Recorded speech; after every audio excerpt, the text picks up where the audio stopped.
Everybody comes in here, they're vegan, and then you say bacon, and then they eat it. And I'm like, I thought you were vegan yesterday, but yeah, that just happens. What time is it right now? Oh my It is gosh. 6:01.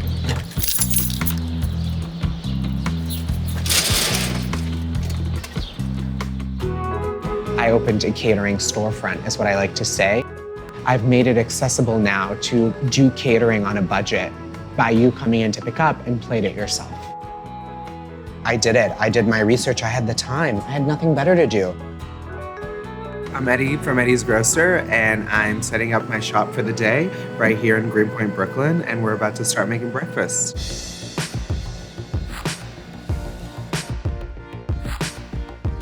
Running a store, you're having a baby in a way.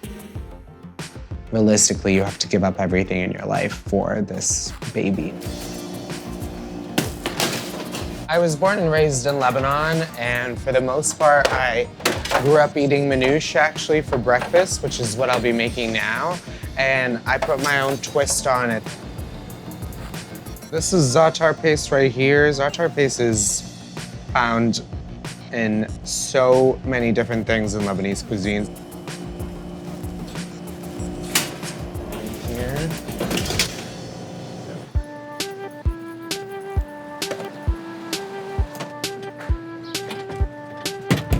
Hello. How are you? I'm good. How are you? I owned a catering company for 3 years, and when I first started, I was like praying for 1 to 2 dinners a week. And then from there, it all grew from word of mouth. And then after 3 years, like around December, I remember I did like 26 events in 1 week. It was nuts how fast the catering company grew. I used to live around the corner, and I was a big fan of Maria. I loved her sandwiches, and I always had extra food around because of catering days. So drop-offs and stuff, and she would try it. She would always give me a little something to try. And I think that's how the relationship began. But when every event canceled, I was like, well, what am I gonna do now? So I called her up, and I was like, when are you gonna reopen? What are you thinking? I'd love to take over the spot. She said no at first, but after a week, she called and she said, let's do it. She was like, I talked to my family and I'm ready. And from the beginning of June until August 15th, it was head down. It was helping her clean her stuff out, but it's also stuff that I could use, and I was trying to save money, so I was like, what can I reuse? And it was a lot of going to different auctions and getting everything at a really cheap price. I gave the store a little quick plastic surgery. It only averaged to be around $65,000, which is unheard of in New York. But I also did it in a very smart way. I had the time to research where am I gonna get this for cheaper and how am I gonna make it work within my budget.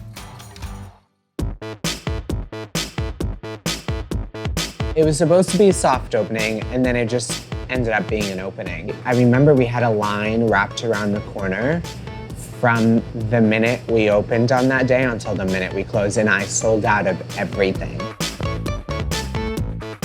I think that the press has been very captivated by this story, not only because I'm an immigrant, but I think because I identify as a gay Lebanese chef, and there's not a lot of out Middle Eastern people or out Middle Eastern chefs in the food media world right now. Here. I like this. I feel like this would also be cool, like, to have in the store.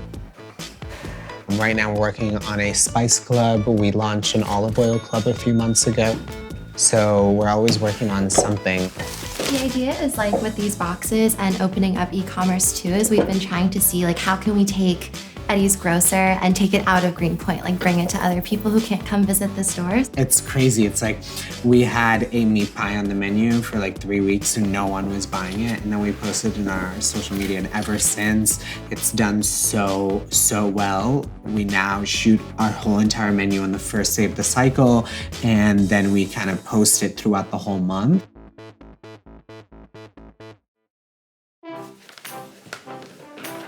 If I was to draw the breakdown of my business, I think this is how it's gonna lay out.